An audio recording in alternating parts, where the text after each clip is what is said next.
Thanks, Martin. So there are two types of... Have my first slide, please.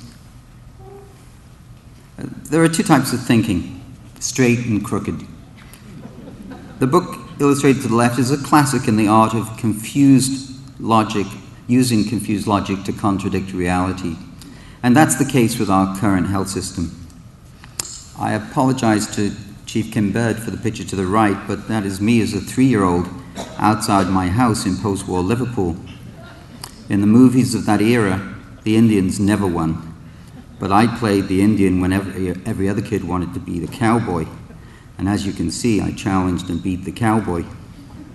This attitude may explain why I ventured into promoting change and transformation in a Canadian health scheme that often fails to fulfill its promise.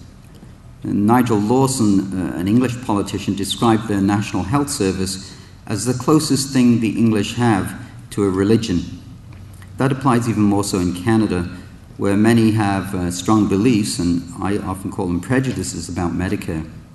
It's always difficult to challenge a passionately held belief or dogma, but I've therefore made my theme 7 deadly sins that are responsible for the crooked thoughts on Medicare.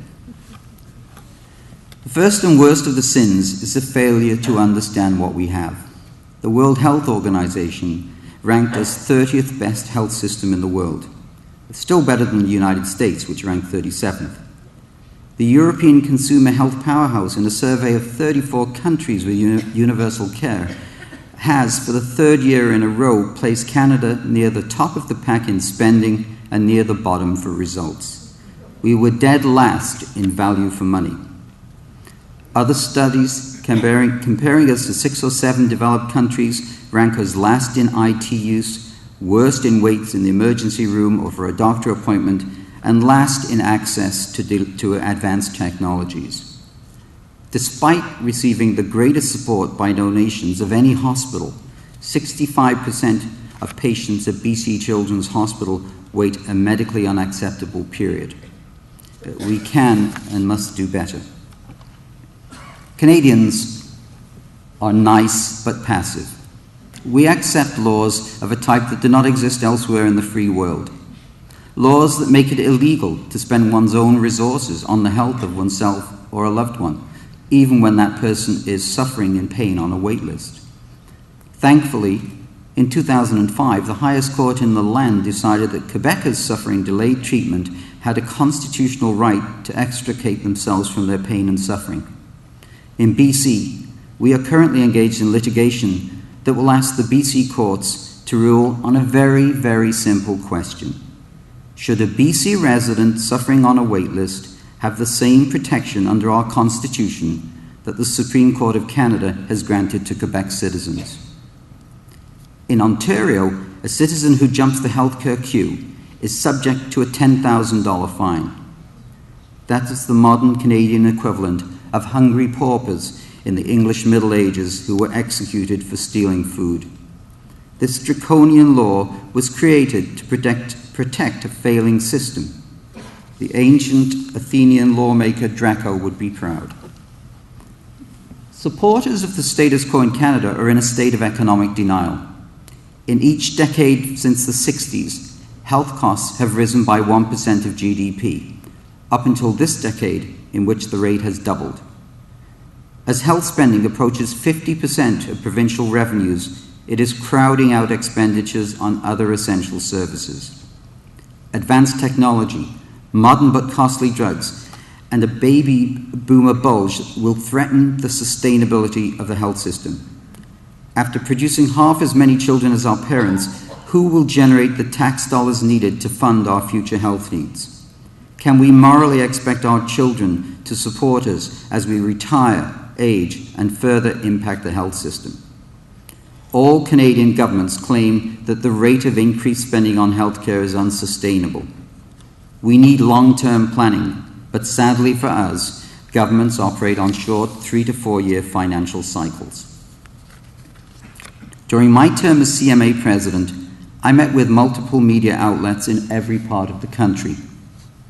The media must engage this issue and recognize that change will impact positively on the less privileged in society. Canada has a grossly inequitable health scheme in which the poor and underprivileged suffer the most.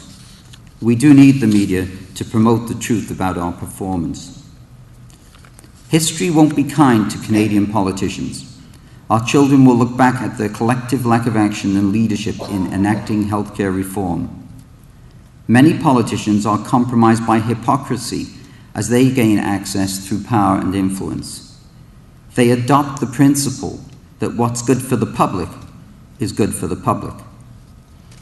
Without naming names, I can tell you that our Canby Surgery Centre has looked after many NDP, Conservative and Liberal politicians and their families, as well as leaders from the unions that continue to mount and fund attacks on our very existence. At election time, healthcare has been the #1 issue in Canada and the United States. Obama recognized this, and it became the main focus of his campaign. Canadian politicians cannot keep ducking this issue. Support for the status quo is a sign of inertia and weakness. The vision of Tommy Douglas was that no Canadian, rich or poor, should suffer on account of being unable to afford necessary care. It was about creating a floor beneath which none shall fall, not a ceiling on what can be achieved. The World Health Organization has stated that if services are to be provided to all, then not all services can be provided. Our insatiable appetite for healthcare means Canadians must make choices. A byproduct of our system is what I call the medical KGB. Few Canadians know that their medical files are open to government surveillance. Citizens cannot block that access, and consent is not needed. They need not even be notified when their file is being accessed. It's time for a reality check. Rationing and delayed access cause suffering and deterioration. This adds tremendously to costs, as we literally pay to prevent patients from getting access. Irreversible damage and drug dependency are just two examples that result from delayed care. Other developed countries offer universal care without wait lists. They operate with competition, both public and private. They have government participation and regulation, but not a monopoly in the funding and delivery of care. That distinction is unique to Canada. In Canada, the poor and underprivileged receive the worst care. It's time for change. We must convert our health scheme into a health system. The solutions are complex, but let's start by embracing competition and learning from the best practices of countries that outperform us. Thank you.